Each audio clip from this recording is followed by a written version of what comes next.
नमस्कार भाइयों, आप लोगों के लिए नई क्लास लेके आए हैं और इस क्लास के द्वारा एसएससी जीडी एग्जाम का पेपर एनालिसिस कराने वाले हैं। आपसे पता है कि आपको हम डेली क्या है एसएससी जीडी एग्जाम का पेपर एनालिसिस कराते हैं और आज है आपकी 24 फरवरी और 24 फरवरी का आपका पहली शिफ्ट का पेपर क्या कंप्लीट हो गया है। और पहली शिफ्ट में आपके जीके जीएस के कैसे क्वेश्चन पूछे गए, हिंदी के कैसे क्वेश्चन पूछे गए और मैथ के किस टॉपिक से सबसे ज्यादा क्वेश्चन पूछे गए हैं और रीजनिंग में कहाँ मतलब किस टॉपिक और कहाँ कहाँ से क्वेश्चन पूछे गए हैं। तो आप लोगों को इस क्लास के द्वारा और इस क्लास के माध्यम से 24 फरवरी का आपका पहली शिफ्ट का पेपर एनालाइज कराने वाले हैं। मेरे प्यारे कप्तानों, मेरे प्यारे भाइयों, अगर आप लोग सबसे पहले और सटीक एनालिसिस और विश्वसनीय क्वेश्चनों के साथ एनालिसिस देखना चाहते हो तो अपने चैनल को सब्सक्राइब करना है और अगर अभी आपको लगता है आपके लिए मेहनत करें तो अपने दोस्तों के पास क्या करना है, क्लास को शेयर करना है। चलिए फिर स्टार्ट करते हैं।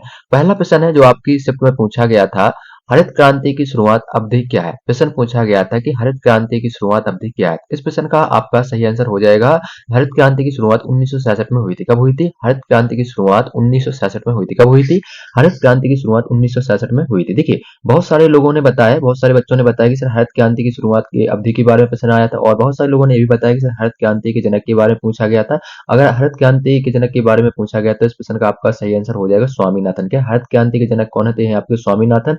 और हरित क्रांति की शुरुआत कब हुई थी? हरित क्रांति की शुरुआत आपकी 1966 में हुई थी। क्लियर है? चलिए, अगला प्रश्न पूछा गया है 2011 की जनगणना के अनुसार भारत की पुरुष साक्षरता दर कितनी है। आपको बताना है कि 2011 की जनगणना के अनुसार भारत की पुरुष साक्षरता दर कितनी है। तो इस प्रश्न का आपका सही आंसर हो जाएगा, ये है आपकी 74.04%। कितनी है? 74.04% क्या है? 2011 की जनगणना के अनुसार भारत की पुरुष साक्षरता दर इतनी है। क्लियर है? उम्मीद है कि आप लोगों ने आपके जिस ऑप्शन में दे रखा हो आपने वही इस ऑप्शन को क्या है वहां पर लगाया होगा। ठीक है, अगला प्रश्न पूछा गया है, आर्य समाज की स्थापना कब हुई थी। प्रश्न पूछा गया कि आर्य समाज की स्थापना कब हुई थी। तो आर्य समाज की स्थापना आपकी 1875 में हुई थी। कब हुई थी?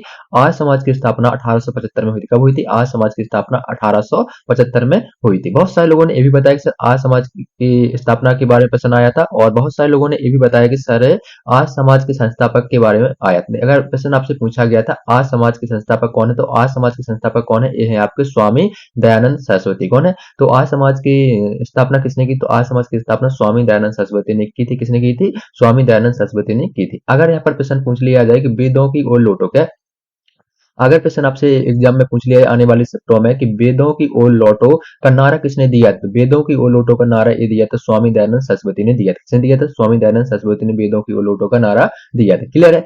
अगला प्रश्न साइंस में पूछा गया था, ध्वनि की एसआई इकाई क्या होती। तो बच्चे बच्चे को पता है और आप लोग तो कॉम्पिटिटिव एग्जाम की तैयारी कर, तो आपको हमने कई क्लासों के द्वारा कराया है कि ध्वनि की जो एसआई इकाई होती है वो क्या होती है। ध्वनि की जो एसआई इकाई होती है वो क्या होती है? आपकी डेसिबल होती है। ध्वनि की जो एसआई इकाई क्या होती है? आपकी डेसिबल होती है। देखिए, कल की शिफ्ट में आपसे पूछा गया था, कल की शिफ्ट में आपसे पूछा गया था समय का कि आपको समय का एसआई इकाई बता, समय की एसआई इकाई बता। समय की एसआई इकाई क्या होती है? तो आपको सभी को बताया था कल की क्लास में कि सेकंड होती है। क्या समय की जो एसआई इकाई क्या होती है? आपकी सेकंड होती है। आने वाले शिफ्टों में आपसे पूछा जाएगा मीटर की, क्या आपसे पूछा जाएगा कि मीटर की एसआई इकाई क्या होती है। आपसे आने वाली शिफ्ट में पूछा जाएगा कि मीटर की एसआई इकाई क्या होती है। बहुत सारे क्वेश्चन आपसे बन सकते हैं, प्रश्नों में आपके लिए क्लास में करा रहे हैं, तो आप लोग चैनल से जुड़िए और अपने अपने दोस्तों के पास क्या क्लास को शेयर भी करते चलिए। चलिए, अगला प्रश्न पूछा गया था आपकी शिफ्ट में, साहित्य अकादमी पुरस्कार की शुरुआत कब की गई थी।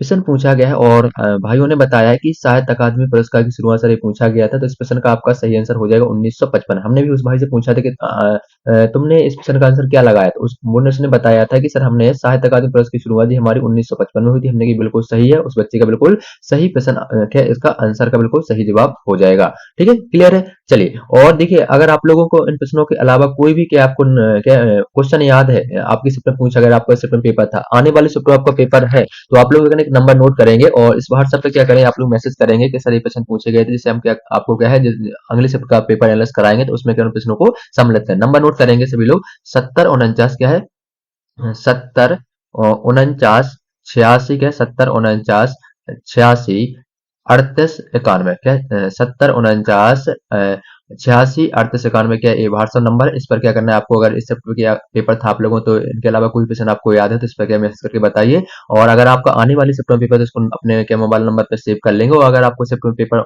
आने वाली शिफ्ट में अगर पेपर खत्म होता है और आपको कोई भी क्वेश्चन याद रहता है तो जल्दी से क्या करेंगे आप लोग इस पर क्या करेंगे मैसेज करके हमको क्या सेंड कर देंगे। ठीक है, अगला प्रश्न पूछा गया था आपकी शिफ्ट में, पंचायती राज भारतीय संविधान के किस भाग में उल्लेखित है। प्रश्न आपसे पूछा गया कि पंचायती राज है जो भारतीय संविधान के किस भाग में उल्लेखित है। ये आपके भाग 9 में किस भाग मतलब कौन से भाग में, तो भाग 9 में क्या है, पंचायती राज भारतीय संविधान के इस भाग 9 में उल्लेखित है। और देखिए आपकी कल की शिफ्ट में पूछा गया था, सेकंड शिफ्ट में 23 फरवरी की सेकंड शिफ्ट में पूछा गया था कि मौलिक कर्तव्यों का वर्णन किस भाग में किया गया है। क्या मौलिक कर्तव्यों का वर्णन किस भाग में किया गया है? मौलिक कर्तव्यों का वर्णन है जो आपके भाग 4 ए में किया गया। क्या भाग 4 ए में क्या है आपका मौलिक कर्तव्यों का वर्णन किया गया है। ठीक है, अगर हम अनुच्छेद की बात करें तो अनुच्छेद आते हैं आपके 51 ए के अंतर्गत क्या है मौलिक कर्तव्यों का वर्णन किया गया था। क्लियर है, चलिए अगला प्रश्न देखते हैं।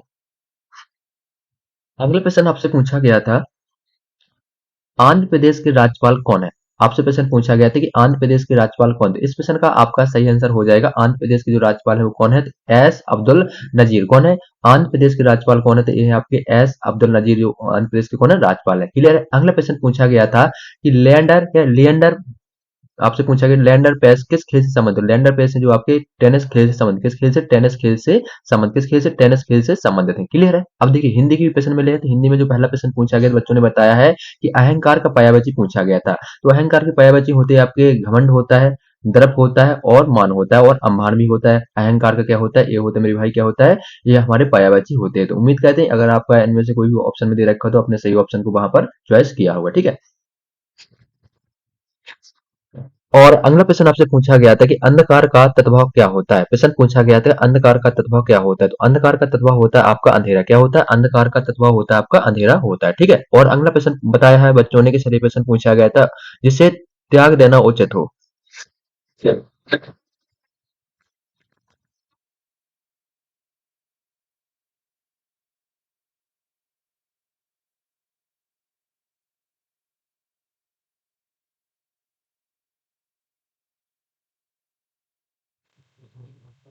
अगला प्रश्न आपकी शिफ्ट में पूछा गया कि बादशाह का विलोम बताना था। क्या आपको बादशाह का उल्टा पता है, मतलब बादशाह का अपोजिट क्या होता है। बादशाह का जो उल्टा होता है मतलब क्या होता है, नहीं विलोम क्या हो जाएगा, बादशाह का आपका हो जाएगा बेगम। क्या है, बादशाह का विलोम क्या होता है आपका बेगम होता है। क्लियर है, उम्मीद करते हैं कि आप लोगों ने सही ऑप्शनों को वहां पर क्या है चॉइस किया होगा। और देखिए हिंदी में बहुत सारे लोगों ने बताया कि सर गद्यांश से जो क्या है क्या है यहाँ पर पूजा से संबंधित प्रश्न आया था। क्या है, गद्यांश से जो 5 नंबर का आपको सही सब में पूछा जा रहा है जिसमें क्या है पूजा से संबंधित प्रश्न बता रहे थे कि पूजा से संबंधित क्या है गद्यांश दे रखा था। और क्या है आपके अशुद्धियों से संबंधित प्रश्न आ रहे हैं, कि अशुद्धियों से संबंधित आपके प्रश्न आ रहे हैं जिसमें आपको क्या है अशुद्धि मतलब करना है। और आपके बहुत सारे लोगों ने बताया कि सर आपके तत्सम से सबसे ज्यादा प्रश्न आए। क्या है, तद्भव और तत्सम से आपके प्रश्न पूछे जा रहे हैं हर शिफ्ट में। ठीक है, इस टॉपिक को आप लोगों के अगर आने वाली शिफ्ट में पेपर तो इनको जरूर आपको पढ़ के जाना है। क्लियर है, देखिए अब ये प्रश्न है जो आपके क्या है रीजनिंग में पूछे गए। रीजनिंग में पहला प्रश्न आपका आया है मिरर इमेज का। क्या मिरर इमेज का आपका कितना प्रश्न पूछे गए, तो मिरर इमेज का आपका एक प्रश्न पूछा। क्या एक प्रश्न आपका मिरर इमेज का पूछा गया। हिडन फिगर का मेरे कप्तानों एक प्रश्न पूछा गया आपकी शिफ्ट में। क्या हिडन फिगर का एक प्रश्न पूछा गया। और फिगर सीएच का आपकी शिफ्ट में एक प्रश्न पूछा गया। आपका फिगर सीएच का एक प्रश्न पूछा गया। कोडिंग डिकोडिंग के आपके क्या है 2 प्रश्न पूछे गए। कोडिंग डिकोडिंग के आपके 2 प्रश्न पूछे गए। एनालॉजी के भी आपके 2 प्रश्न पूछे गए। एनालॉजी के आपके 2 प्रश्न पूछे गए। और सीएच से भी आपके 2 प्रश्न पूछे गए। सीएच से भी आपके 2 प्रश्न पूछे गए। और ब्लड रिलेशन से मेरे कप्तान आपका एक क्वेश्चन पूछा गया है। और सेटिंग अरेंजमेंट से क्या भाई एक क्वेश्चन आया। क्या सेटिंग अरेंजमेंट से आपका एक क्वेश्चन आया है। और डाइस से भी आपका क्या एक क्वेश्चन पूछा गया है। तो ये वह प्रश्न है जो आपकी क्या है रीजनिंग में आज की शिफ्ट में पहली शिफ्ट में पूछे गए हैं। अगर हम बात कर लेते हैं कि मैथ में कौन कौन से टॉपिक पूछे गए। क्या अगर हम बात कर लेते हैं मेरे कप्तानों कि मैथ में कौन कौन से टॉपिक पूछे गए। क्या मैथ में आपके कौन कौन से टॉपिक पूछे गए, देखिए यहाँ पर देखेंगे सभी में। तो मैथ में जो आपसे पूछा गया लाभ हानि क्या पूछा गया, लाभ हानि पूछा गया। और आपसे पूछा गया डिस्काउंट आपके शिफ्ट में आ रहा है। क्या डिस्काउंट आपकी शिफ्ट में पूछा गया। और उसके बाद जो आपका अनुपात से प्रश्न पूछा जा रहा है। क्या अनुपात से प्रश्न पूछा जा रहा है जिसमें से आपको कुछ वैल्यू बताई है बच्चों ने कि इस प्रकार की दे रखी है, जिन्हें आपको दे रखा था कि एक्स रेशियो क्या है, एक्स रेशियो वाई। और वाई रेशियो क्या दे रखा है आपको, जेड दे रखा है। इनका जो मान दे रखा था उसमें बताना था इनकी तीनों की जो राशि इकट्ठी दे रखी है जिसमें आपको बताया था कि वाई का मान क्या होगा टोटल राशि में से। इस तरह का प्रश्न पूछा जा रहा है।